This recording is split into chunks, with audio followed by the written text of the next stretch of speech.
Gostaria que a gente lesse lá em Lucas, capítulo 10, versículo 38 em diante.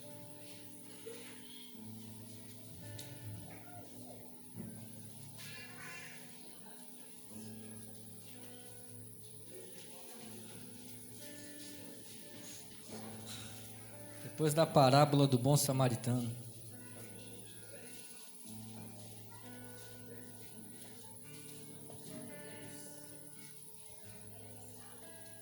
Amém? E diz assim: indo eles no caminho, entrou numa aldeia, e certa mulher, por nome de Marta, o recebeu em sua casa. Tinha esta uma irmã chamada Maria, a qual assentou-se aos pés de Jesus, ouvia a palavra. Maria, porém, andava ocupada com muitos serviços, e aproximando-se disse: Senhor, não te importas de que minha irmã não me deixe vir só?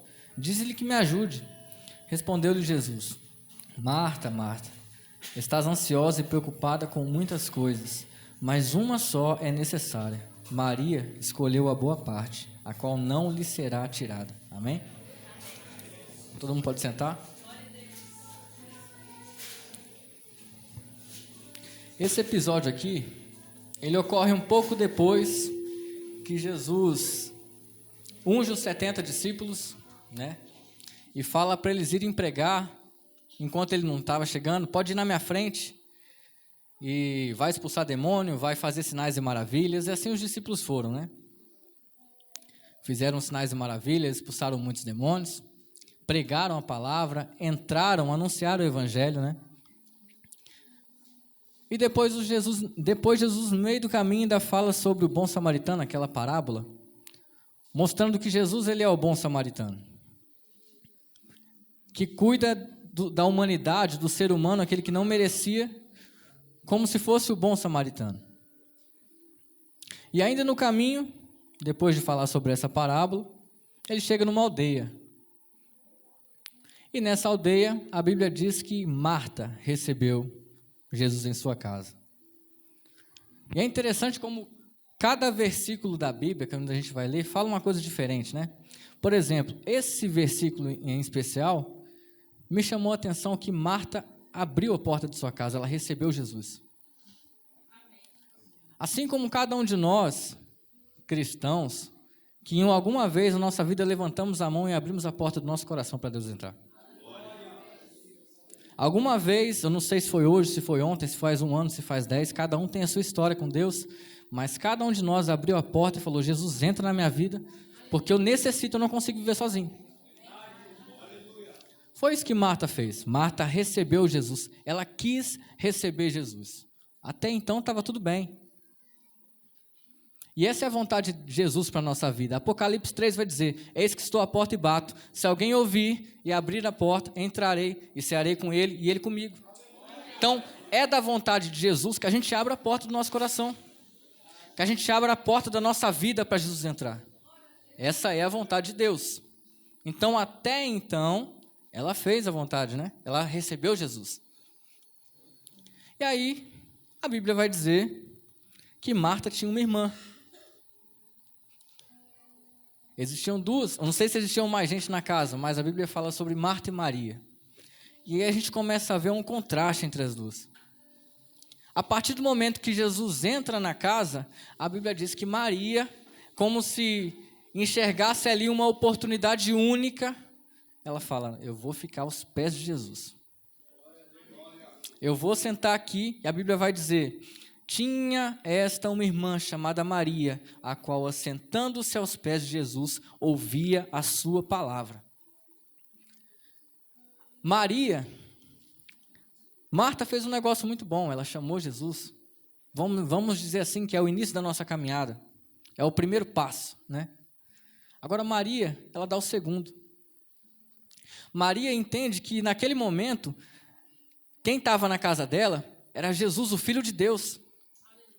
É aquele que quando foi batizado, a Bíblia diz que Deus fala: este é o meu filho a quem me comprazo.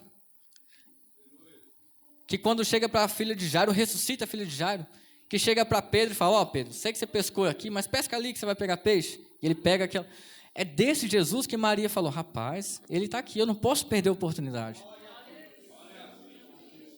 E a questão que fica é, beleza, a gente chamou Jesus para a nossa casa, a gente abriu a porta do nosso coração. Jesus entrou, aceitamos a Cristo, amém? E o que nós vamos fazer quando Jesus entrar na casa?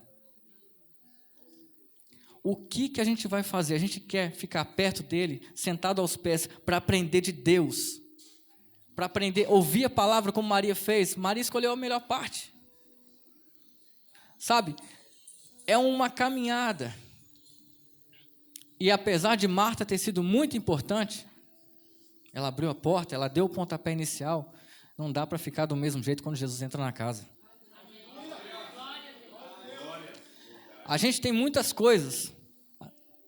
O Filho de Deus está na casa. Aquele que participou de Deus junto com a criação do mundo. Quando Deus fala, façamos a nossa imagem e semelhança, é porque Jesus estava ali. É quando ele fala, eu sou o pão da vida. É Jesus, é esse que está na minha casa.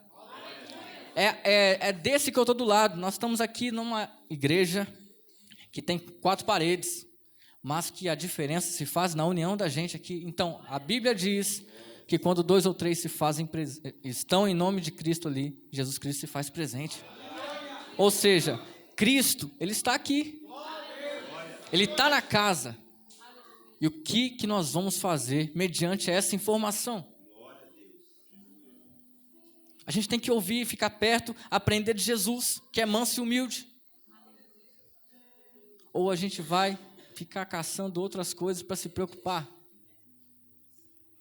Hoje, a gente, o ser humano em si, pelo menos eu, né? Acho que todo mundo, quando vai acabar o ano e vai iniciar outro, a gente faz um monte de planos, né? Tem gente que fala, não, faz até promessa, eu vou emagrecer 30 quilos até o final do ano que vem, né? Eu vou acabar com as dívidas, eu vou conseguir um emprego melhor. Para quem não é casado, eu vou casar. Para quem não tem filho, eu vou ter filho, né? E assim vai. É normal, o ser humano faz vários planos. Mas em Provérbios vai dizer que o coração do homem pode fazer vários planos, mas é Deus que traça os passos. Mas é natural que a gente faça planos. É natural que a gente se preocupe. Marta, com certeza, eu imagino que a intenção dela fosse até boa. O que eu vou fazer para Jesus? Talvez tentando até agradar a Deus, né? O que eu vou fazer? Será que está empoeirado? Será que não está? Será que ele está bem acomodado? O que eu vou fazer para ele comer? E para beber? Pode ser até que as preocupações eram legítimas. Mas a questão é que naquele momento, nada disso importava, a não ser sugar o máximo da essência de Jesus. Há tempo para todas as coisas. Por exemplo, nós estamos aqui e claro que Deus quer que a gente tenha até a nossa prosperidade, tudo bem, mas nós estamos aqui, não adianta fazermos planos agora da nossa vida financeira, porque nós estamos aqui para cultuar a Deus Todo-Poderoso. Há tempo e há lugares para todas as coisas. E foi essa a coisa que Jesus reparou em Marta. Porque Jesus estava lá, o Filho de Deus estava lá, o Deus Altíssimo, que aniquilou a si mesmo e se fez carne. E em vez de, analisar como uma pessoa era pecadora, ela começou a pensar, o que eu vou fazer para o bolo? O que eu vou fazer para cá? Você entendeu? E ainda se preocupou com Maria, falando, Jesus, não é possível que você não vai falar para ela me ajudar aqui não? No começo do ano a gente faz muitos planos, como eu falei, e isso é totalmente natural, mas os nossos planos nunca podem nos afastar ou nos impedir de chegar perto de Deus. Os nossos afazeres, as nossas ansiedades, elas não podem ser maior do que a presença e a importância de Jesus na nossa vida. Então, assim, você pode fazer planos, eu posso fazer planos. Amém? Tudo bem, bacana. Mas, se for para atrapalhar a comunhão com Deus, meu amigo, tem alguma coisa errada. Porque não vai dar certo. Não vai dar certo o plano que você vai fazer se não tiver de acordo com a presença de Deus, de acordo com a vontade de Deus para a nossa vida. E é natural. É uma coisa que a gente tem que se policiar. Quantas vezes eu falo de mim, eu às vezes sentado num banco pensando, meu Deus, amanhã eu vou ter que trabalhar, fazer isso, fazer aquilo. Eu no meio de um culto, sabe? Onde eu tinha que aproveitar mais de Deus. Observar, absorver um pouco mais. Sabe, aproveitar dessa graça que existe aqui para nós. É de graça. Então isso é natural, acontece com todo mundo, mas a gente tem que se policiar. Porque Maria soube aproveitar uma oportunidade. Talvez, ela não sabia quando é que ela poderia ver Jesus de novo. E a gente não sabe o dia de amanhã. A gente não sabe se amanhã vai estar vivo. Se amanhã vai ter, mesmo vivo, vai ter possibilidade de levantar de a igreja. Ou de, conseguir dobrar os joelhos para orar. Você vai conseguir ter voz para clamar a Deus. Ninguém sabe. Porque o dia de amanhã é uma incógnita. Por isso que Jesus vai falar em Mateus, não vos andeis ansiosos por coisa alguma. Deixe cada dia o seu mal. Não se preocupe com o que há vez de comer, beber ou vestir, porque Deus, buscai primeiramente o reino de Deus, o reino dos céus, e as demais coisas vos serão acrescentadas. Jesus sabe do que está falando. É como se ele falasse, não adianta você se preocupar com isso, tem tanta coisa mais importante. Mas uma só é necessária, e Maria escolheu a boa parte, a qual não lhe será tirada. A gente pode fazer vários planos. Eu posso falar, nossa, no final desse ano eu quero ter tantas coisas. Mas, rapaz, mesmo que eu consiga essas coisas, mesmo que eu consiga o carro do ano, a melhor casa, ou arrume minha casa, faça qualquer coisa, ainda assim, no final da minha vida, isso vai ser tirado. Mas o que Jesus falou foi que o que Maria escolheu nunca vai ser tirado dela. Percebe como é importante? A Bíblia diz que Jesus é o pão da vida. E quem se alimenta dele não vai ter mais fome. E é uma fome, a pessoa se sente saciada, não é simplesmente de comida, a gente sabe, mas é de paz, de espírito.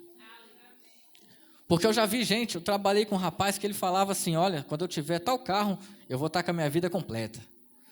Aí, quando ele conseguir esse carro, ele vai arrumar uma outra meta, porque a felicidade nunca vai estar completa de fato.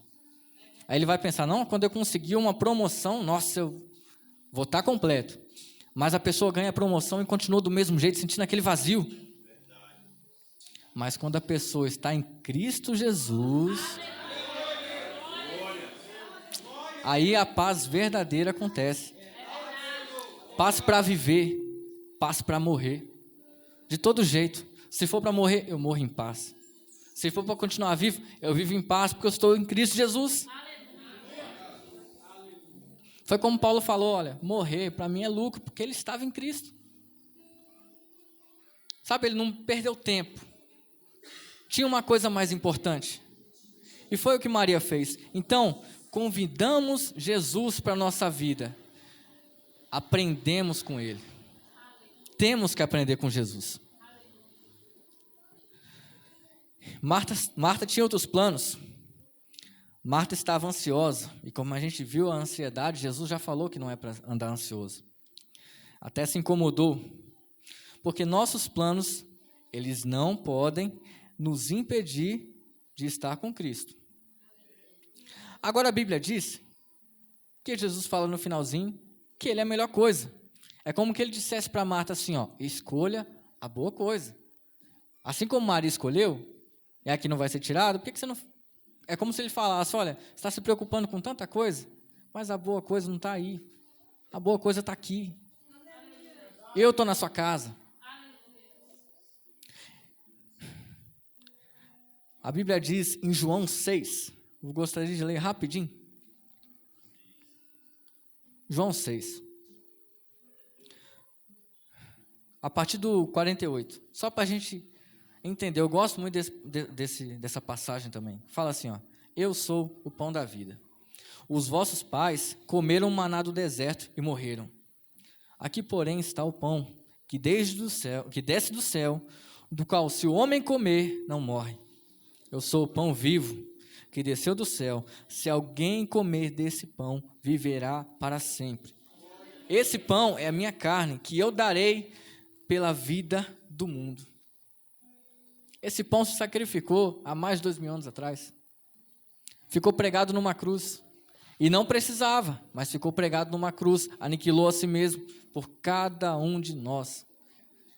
E tudo que ele pede em troca é: rapaz, repare em mim. Repare em mim, aprenda de mim. Esquece as outras coisas por um momento. Sabe, nós estamos num culto aqui. Deixa todos os seus planos lá fora. Se lembre que você está diante de um Deus todo-poderoso aqui. E que se não fosse pela graça, todos nós não mereceríamos nem estar aqui. Quiçá vivos, né? Nem vivos merecíamos estar. Mas pela graça nós estamos aqui, tendo a oportunidade de começar o ano, que é o primeiro sábado do ano, né? Na presença do Deus Todo-Poderoso. Do pão da vida, da fonte da água, do caminho. João, o nome de Jesus estou até confundindo. João, capítulo 14, versículo 6. E respondeu-lhe Jesus: eu sou o caminho, a verdade e a vida. Ninguém vem ao Pai senão por mim. É desse Jesus que a gente está falando. Vamos iniciar o ano, apesar da gente ter vários planos. Vamos iniciar o ano com os planos focados no Senhor. Sabe? Jesus está na nossa casa. Se a gente chamou Jesus para isso, Jesus está no nosso coração. Como é que a gente vai viver sabendo qual que vai ser minha atitude no trabalho, sabendo que eu convidei Jesus para perto? Será que a minha atitude vai condizer ou vai afastar Jesus da minha casa? Como é que vai ser quando eu estiver na rua, quando ninguém está me vendo? Mas Jesus está, porque Jesus está perto. Eu chamei. Eu fiz um compromisso com Jesus. Quando eu levantei minha mão e falei: Jesus, eu quero o Senhor na minha vida. Assim como cada um de nós. E a partir dessa informação, que a gente tem um ano, se quiser ter planos, isso é normal, é natural que você tenha planos, mas que Jesus seja o centro desses planos. Façamos planos para estar com Cristo. Assim como Paulo fez. Porque estar com Cristo, quando a gente realmente está com Cristo, o morrer é lucro. E as outras coisas ficam pequenas. Todas as outras coisas ficam pequenas. Seja um aumento do salário, seja o que for, fica pequeno. Quando a gente é preenchido pelo amor de Cristo. Amém? Eu gostaria de agradecer a oportunidade. Amém?